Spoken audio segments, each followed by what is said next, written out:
So, we begin.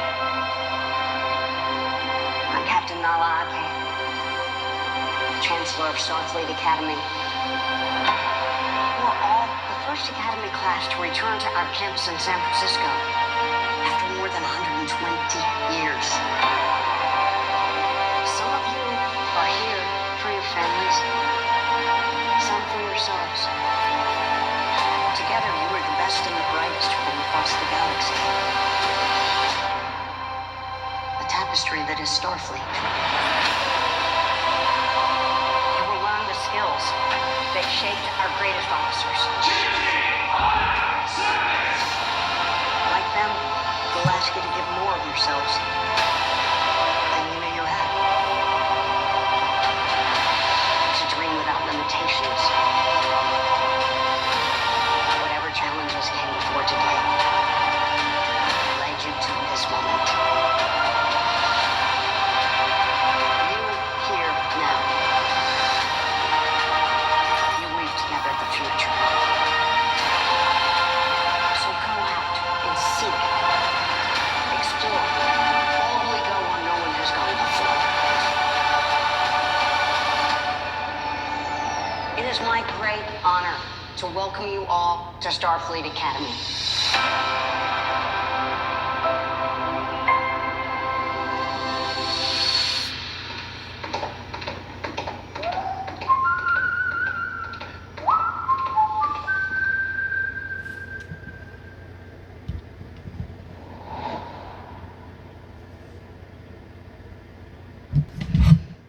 All right.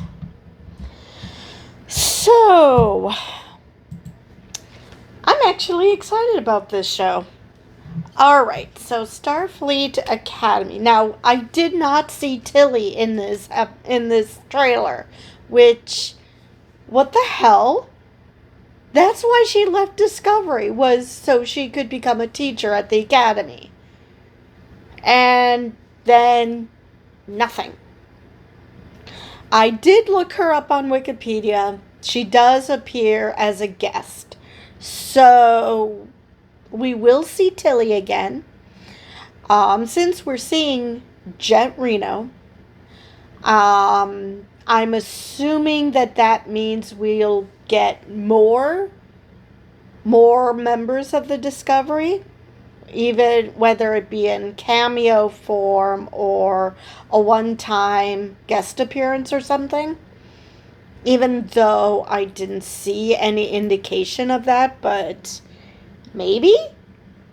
But yeah, so far I haven't seen anything about this show that makes me think, oh, yeah, no. It could also, I mean, this cast looks adorable. I assume that post-credit scene at the end of the trailer was the bad guy because, all black. But he was also whistling the traditional Star Trek theme. So I have no idea what's happening. Maybe not a bad guy. I don't know.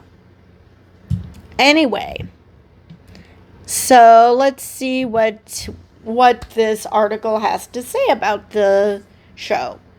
This series takes place in the 32nd century after the events of Star Trek Discovery, with Starfleet relaunching the titular educational institution outside of San Francisco after the Federation's absence on Earth for more than 120 years. Now, the Chancellor did say at the beginning that this is the first class, that they're the first class since it's relaunched. So this must take place, I mean, it went on after Tilly left in season 4, so either they're being fast and loose with the timeline, or she left to become a teacher, but the academy still had a ways to go to be built. Or this is 4 years later when they're the first class who's about to graduate, because Do we know how long it takes to um to graduate the academy? Is it a 4-year institution? Is it something else? My Star Trek lore isn't that good, so I don't know. Anyway, moving on, let's see if there's anything else. We look at the generation now that is inheriting all of this division and all these major issues, executive producer Alex Kurtzman said on the Hall H stage. We wanted to create a show that anchored us back to Roddenberry's essential vision of hope. How do you find it? How do you rebuild it? Well, that's apropos for the way the world is right now.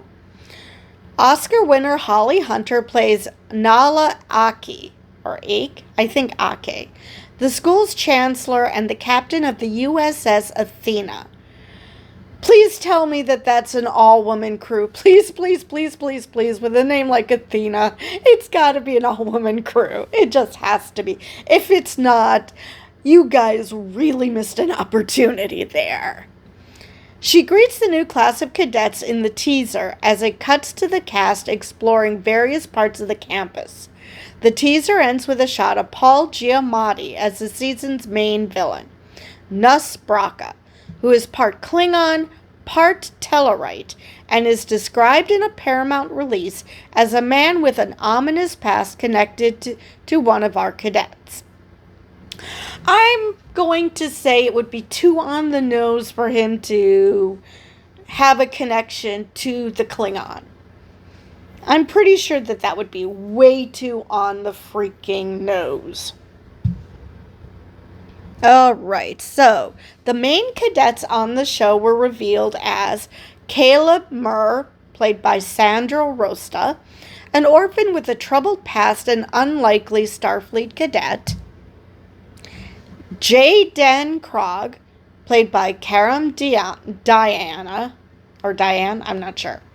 A Klingon cadet who dreams of becoming a medical officer. Which I have to admit, based on what we know of Klingons, not the profession you would expect, but probably that's the idea.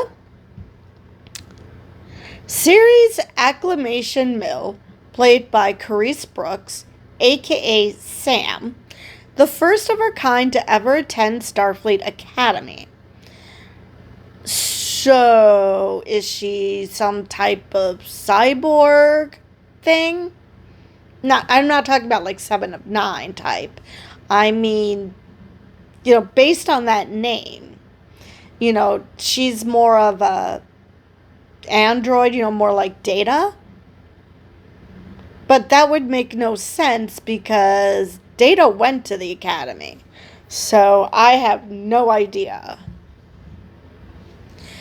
Darren Ramey, or played by George Hawkins, an aspiring captain from a wealthy homeworld.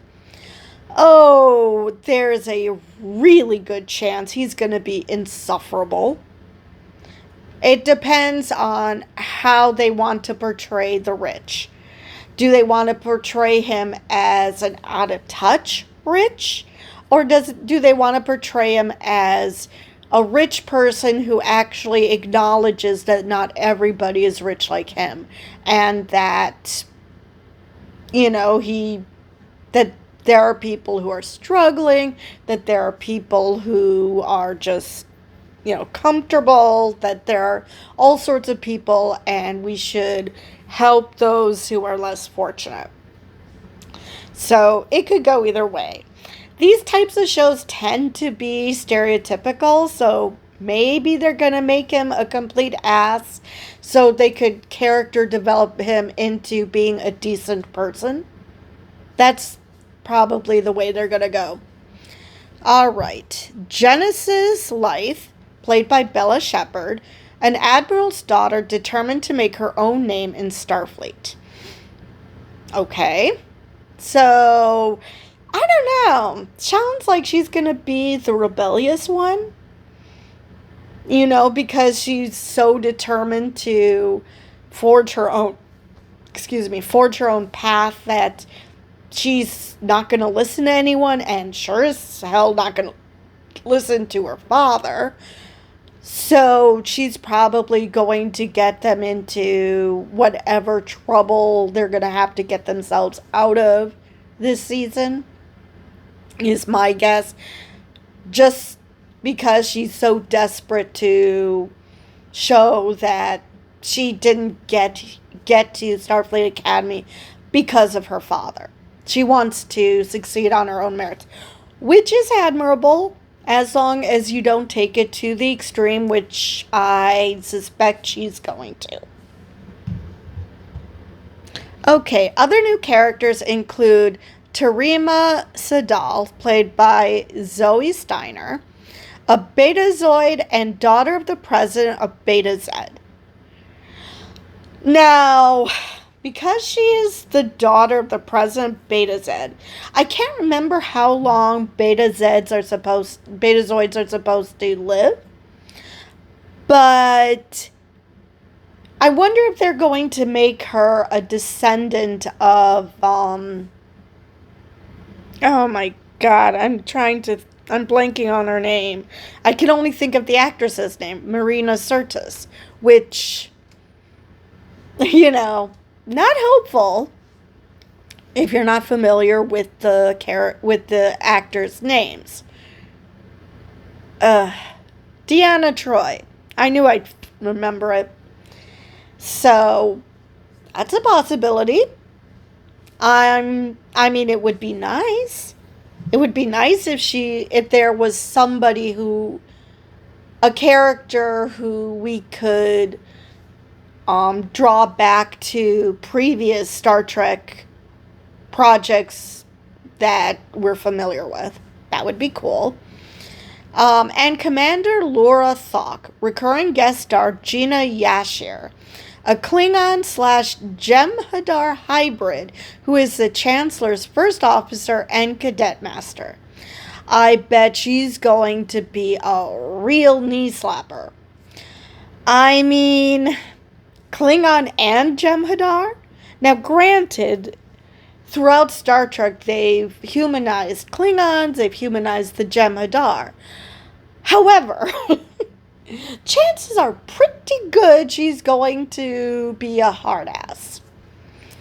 So, yeah, there is that.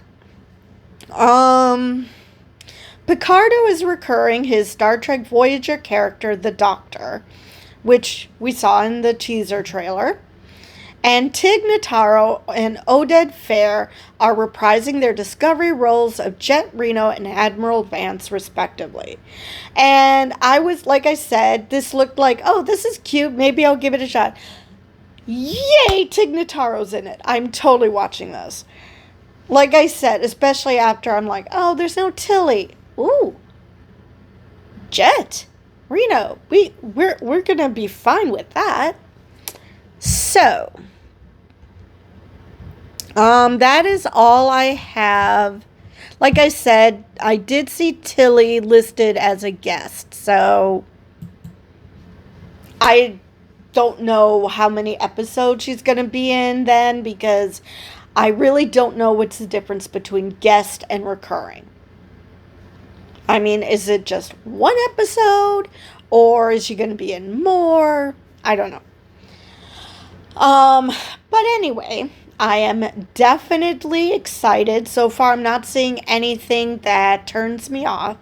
If you watched my last video on the teaser trailer for Star Trek Strange New Worlds, you'll know that I'm very particular about what I'm watching. It's like, oh no, I mean, I see that there are going to be couples in this show, and I knew even before watching the trailer there's going to be couples, because I mean, come on, there's going to be with an ensemble like this. It's just how they do it. Like, I stopped watching Discovery because it got to the point where I just could not stand Michael's romance with Booker. I mean, it just got to be way too hit you over the damn head with it. It was just, yeah. So, and Strange New Worlds, they implied a relationship that I was just like, nope. So, yeah, depending on my mood and how they write romance, this could work for me. This could be like, okay, I've had enough. So far, I haven't gotten any vibes of, yeah, this is just not going to do it for me. This looks like it's going to be fun. And like I said, I really think that the bad guy, it would be too on the nose for the bad guy to have some sort of relationship with the Klingon. Like I said, that would be way too on the nose. So the question becomes, who? Who does he have a connection with? And I'm going to immediately guess the rich boy. That's my early prediction, that the bad guy has some sort of connection with the rich boy. Maybe it's because of the stereotype of corruption amongst the rich, but that is my early prediction. So what do you guys think? Are you excited about this show? Do you like my theory, my early hypothesis that the bad guy's gonna have some sort of connection to the rich boy? Or do you have a different idea as to who he has an attachment to? I believe that is all I have for this video. So with that, I will see you guys in the next one.